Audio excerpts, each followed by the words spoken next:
Welcome everybody to the first session, Mediterranean France. I'm going to introduce all of the panelists and then they will take their turn. Jessica Marglin offers the first paper, Mediterranean French Modern, the Trans-Imperial Life of Abraham Ankawa, 1810 to 1890, soon to be published in article form in Jewish Social Studies. She received her PhD from Princeton in Near Eastern Studies and since this fall is assistant professor and Ruth Ziegler Early Career Chair in Jewish Studies at the School of Religion at the University of Southern California.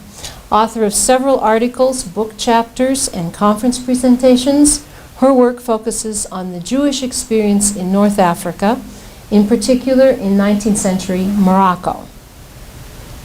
The next presenter, Ethan Katz, received his doctorate from the University of Wisconsin in 2009. He is currently an assistant professor at the University of Cincinnati. He has a book, The Burdens of Brotherhood, Jews and Muslims from North Africa to France, forthcoming from Harvard, and a co-edited volume, Secularism in Question, Jews and Judaism in Modern Times, which is soon to be published by the University of Pennsylvania Press. His paper today addresses Jews, Muslims, and mainland France between the wars. Our third paper is given by Todd Shepard, who is Associate Professor of History and co-director of the program in the study of women, gender, and sexuality at Johns Hopkins University. He publishes widely on decolonization, more specifically on the impact of the Algerian War and on French perceptions of Arab masculinity. His current research addresses post-colonial affirmative action and integration in France. The glimpse of his work you'll hear today focuses on Jean Selle and the myth of Trans-Mediterranean Traité des Blanches, 1962 to 1979. Our commentator is Naomi Davidson, who is a professor of history at the University of Ottawa.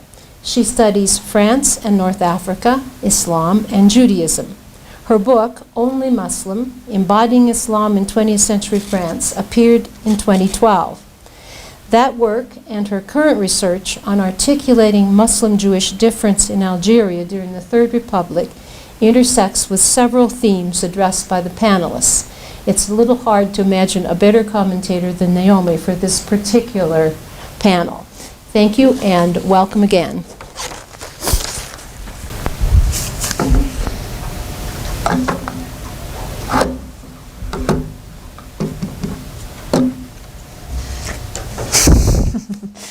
Okay.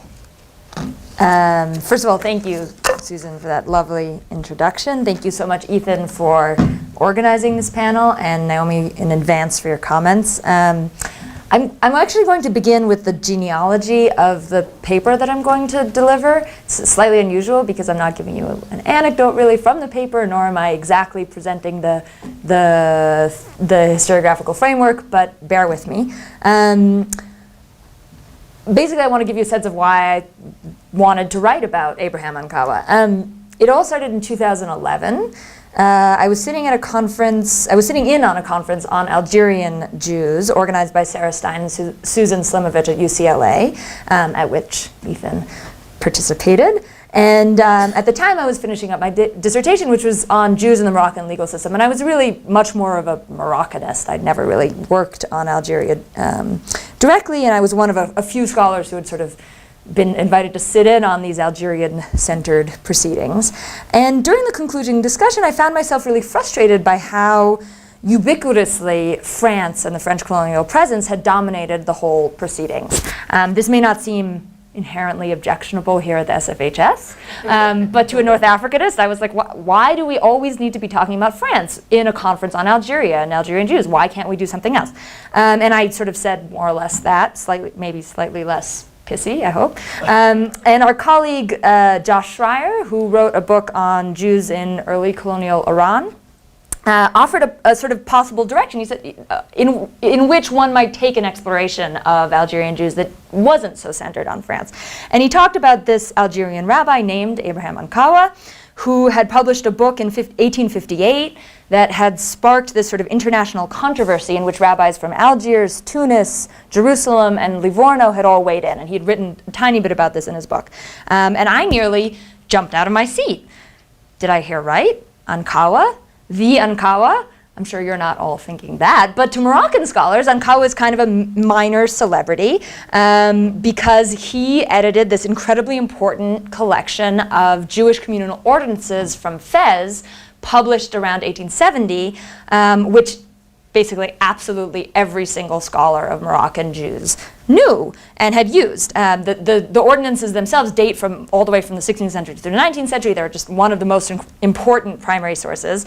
And but of course, I had just assumed that Ankawa was a Moroccan rabbi, like all the other Moroccan rabbis that we encountered. And it was almost as if Ankawa had lived these two different lives, right? He had lived this Algerian life, and here he was known to Joshua Schreier and others as an Algerian rabbi working in Muscara. And then he had lived this Moroccan life, and here he was known to all these Moroccan scholars as this Moroccan rabbi. And I was really struck by this and realized that, this mutual kind of ignorance is actually, I think, emblematic more broadly of the ways in which national historiographical frameworks continue to shape the way that history is done.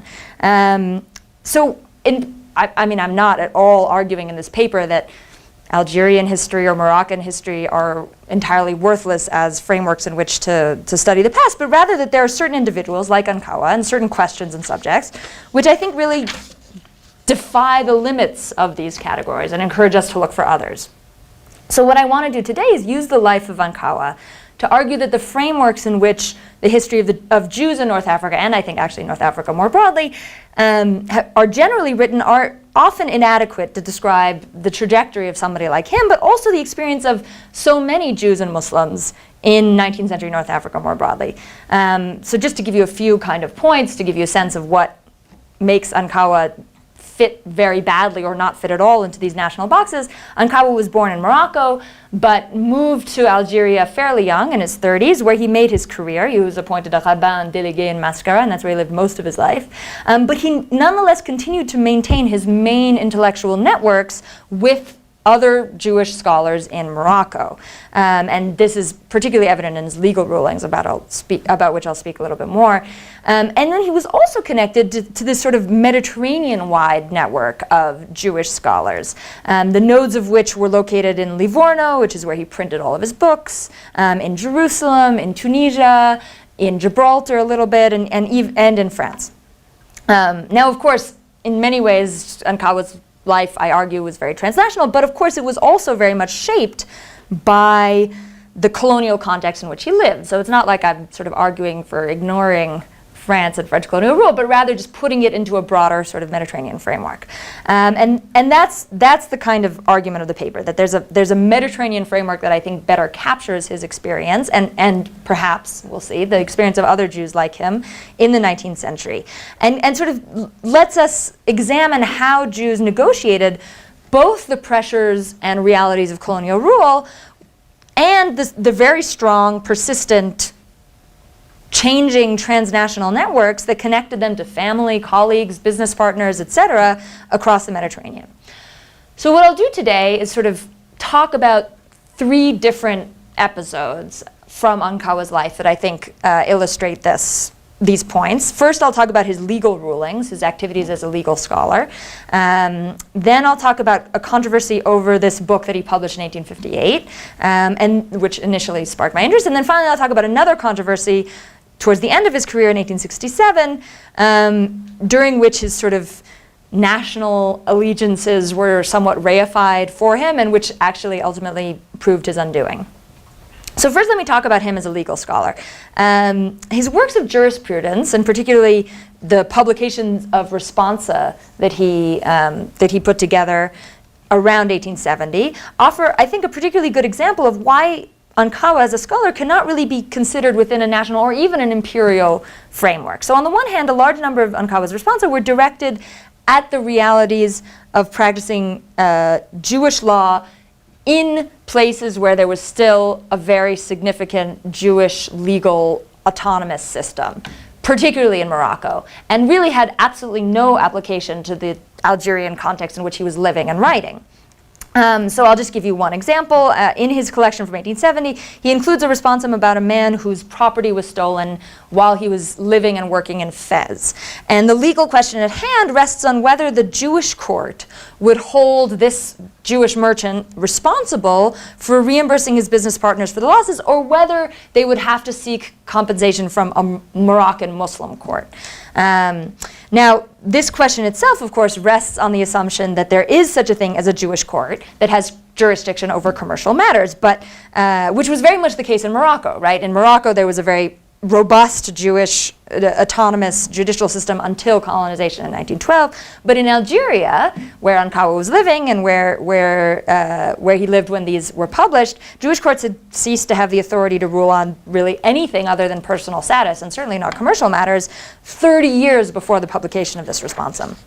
So in other words, there's really no question, I think, that Ankawa's legal ruling, and many others like it in this collection, I mean, this is by far not the only one, was really relevant to legal systems in parts of the Islamic world that had not yet come under colonial rule, and where Jewish courts remained autonomous. Nonetheless, he published it in Algeria. So that's one kind of view. On the other hand, Ankawa also published a number of responsa that very much addressed the new legal realities of living under French colonial rule in Algeria. For instance, which law should apply when Jews got married in both a Jewish religious ceremony and in the mairie, according to French civil law. And now there's a whole complicated trajectory that I'm not really going to get into of like how Jews were sort of slowly drawn into the French civil legal status even before 1870, when they were all made citizens, or the majority of them were made citizens. But anyway, what you basically need to know is that even before then, there were many Jews who were getting married according to both laws. And in this case, Ankawa rules that French law should prevail. What's perhaps even the most interesting thing is that even in this responsum, which was very much about the Algerian colonial legal system, even this had a very sort of transnational element as it was published in his book of responsa, because Ankawa sent a draft of his responsum before publishing it to his colleague, Rabbi Yitzchak Ben Walid, living in Tetuan, who was one of Morocco's foremost scholar, and basically asked him, like, what do you think? What do you think of this responsum? And Ben Walid wrote a letter being like, yeah, this is good. I agree. He made the right decision. And Ankawa publishes Ben Walid's letter to him right after the responsum in his book. So in other words, there's a way in which, here he is producing Jewish law for Morocco in Algeria and producing Jewish law for Algeria, for which he asks the approbation of Moroccan rabbis. So and this is in some ways, I think, really speaks to the way Jewish law was produced across political borders in a way that isn't so unfamiliar to Jewish historians, especially of the early modern period, but which is, I think, really important because, first of all, A, I don't think we understand that well how it worked, even in the early modern period. B, there's often this kind of assumption that, or certainly the way the historiography works is such that, once nation states become preeminent, Jewish history also follows along national lines much more. But clearly what these responses are showing us is that actually the production of Jewish law continued to cross political boundaries very much in the 19th century. I also think that there's a way in which this trans-imperial legal production was not at all limited to Jews. People haven't worked on this so much in the Islamic context in North Africa, but they have started working on it in the Indian Ocean, and there are a few kind of little episodes from North Africa that people have written of, not to make the same point, but which I think actually ultimately do make the same point, that law especially transgressed political boundaries. So anyway, in sum, Ankawa as a legal scholar was very much somebody who lived betwixt and between Algeria and Morocco, and then even a kind of broader context, which I won't get into here, but anyway. Okay, now I want to pass on, to keep the pace going, I want to pass on to some of this sort of, these two big controversies that really marked Ankawa's life, and that I think also put into focus the ways in which he was really, both these episodes really put his trans-imperial ties into focus. And in the first episode, his trans-imperial ties really work in his favor. And in the second, they really prove his downfall. The first controversy erupted in 1858, shortly after Ankawa published a book, his first kind of major work, really, entitled Zvachim Shleimim, which is, anyway, the title really doesn't matter, it's just a kind of poetic title. He published it in Livorno with this famous mystic come book publisher named Elia Ben Amozeg, and, you know, shipped the books back to Algeria and distributed it among his, you know, colleagues mainly in Oran, which was the big kind of intellectual center in Western Algeria. And a group of Jews in Oran immediately and very strongly objected to the book. Actually, interestingly, we still don't know exactly what their objection was. It seems like it was probably more of a personal controversy, kind of erupting into scholarship, which never, of course, happens today in academia.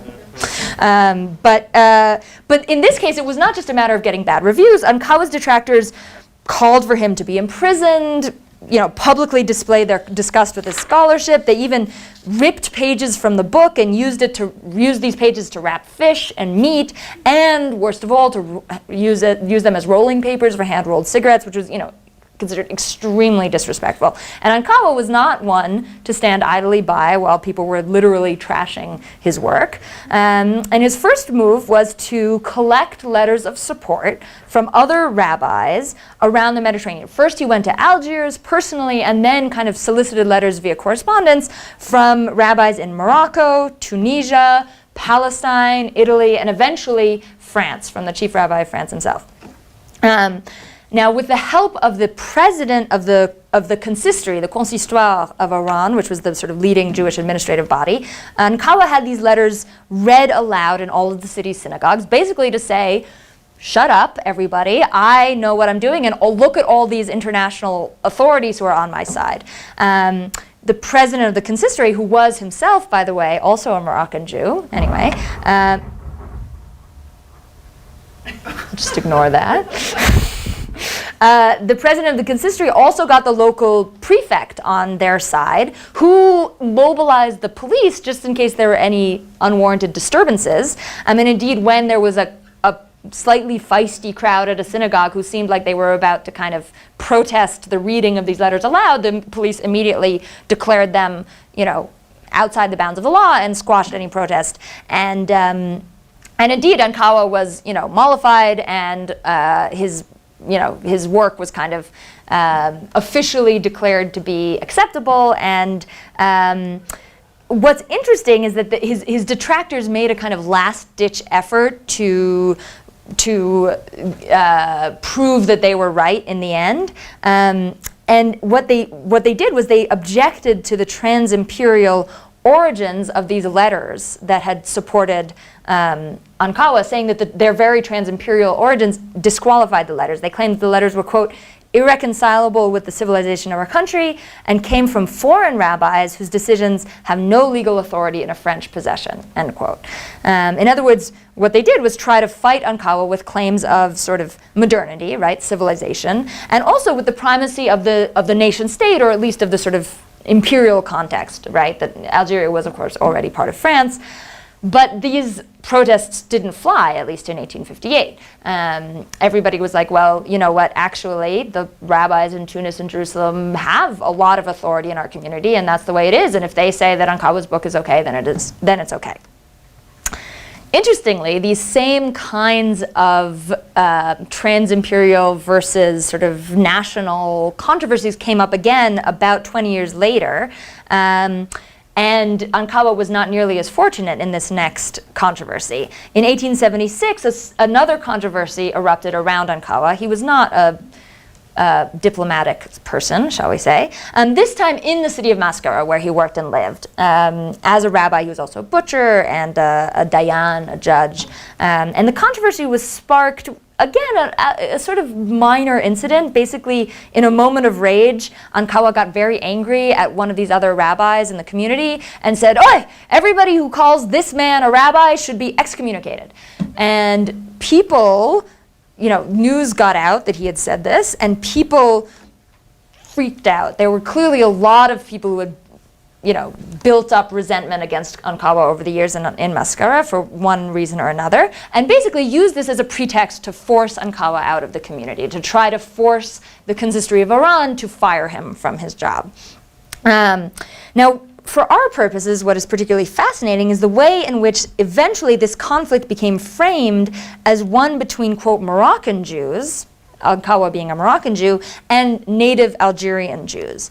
The Algerian Jews, who also at times styled themselves as French Jews, were the ones who were mainly against Ankawa and who claimed that Ankawa was Moroccan and that he was supported by this faction of Moroccan Jews who were only loyal to one another, and who, moreover, were backwards and superstitious and antithetical to what France stood for. So one quote is, I think, particularly telling. The president of Mascar's Jewish community wrote, I am well aware that Ankawa is supported by some foreigners who are attached to him through pure superstition, because Rabbi Abraham writes them amulets to cure certain illnesses, to make women give birth easily, etc. But we natives, he uses the word indigène, we are the majority, end quote. So ultimately, in this case, this sort of foreigner versus French discourse won out, and Ankawa was forced into an ignominious early retirement against his will. Now, in some ways, this is a story about this sort of ultimate triumph of national categories like Moroccan, and I think it is in some ways emblematic of the changing role of the nation state in the Mediterranean, and the sort of, in some ways the replacement of Mediterranean trans-imperial, transnational connections by a kind of national mosaic of nation states.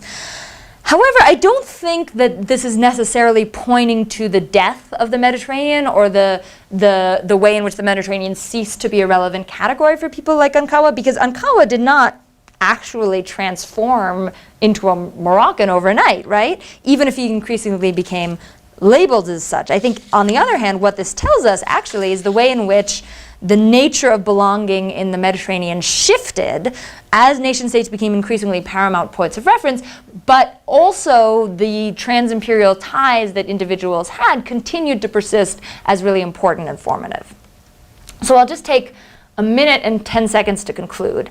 In identifying Ankawa as somehow emblematic of the modern Mediterranean, I am very consciously bucking what I see as two historiographical trends that have dominated both Mediterranean studies and Jewish studies. In Mediterranean studies, the Mediterranean is normally thought to end in the modern period, right? The heyday of the Mediterranean is maybe either ancient or medieval or maybe early modern, but definitely by the modern period, the Mediterranean is no longer really all that important. And generally, this is sort of implicit in any association of the Mediterranean with Jews, right? Jews are called Mediterranean sometimes in the late antique and medieval periods, but never in the modern period. Jews are never thought to be sort of Mediterranean in that sense. But I don't think there's any good reason why the category of modern Mediterranean Jews should be an oxymoron. On the contrary, I actually think this lens, the sort of Mediterranean lens, can be extremely useful in order to see Jewish history, North African history, and French history in a different light, and in order to sort of bring these three fields together in a new way. Finally, and I think maybe most importantly for this panel and for this conference, I think Mediterranean can be a good kind of complement, or maybe even an alternative to the French imperial framework. In large part because I think the Mediterranean gets us out of the metropole-colony dyad, right? Obviously, there's been amazing work done on rethinking how that dyad works and recentering imperial history and recentering metropolitan history based on the colony, right? But I think there's also a lot more to be done on looking at the interactions between colonies and the broader regions in which they were situated, which were not necessarily within the same imperial order, right? So, so just in North Africa, there's just so much work waiting to be done on these trans-Maghrebi connections, which is starting slowly, but still, there's a lot more to be done. Now, this doesn't mean, of course, that we ignore colonial history, or that we say that France isn't important in shaping 19th century Algeria, but rather that we understand that colonial rule is really one among many forces at work shaping the lives of ordinary people living in Algeria, Jews, Muslims, whatever. So I'll stop there. Thank you so much for your attention, and I look forward to the rest of the papers and comments.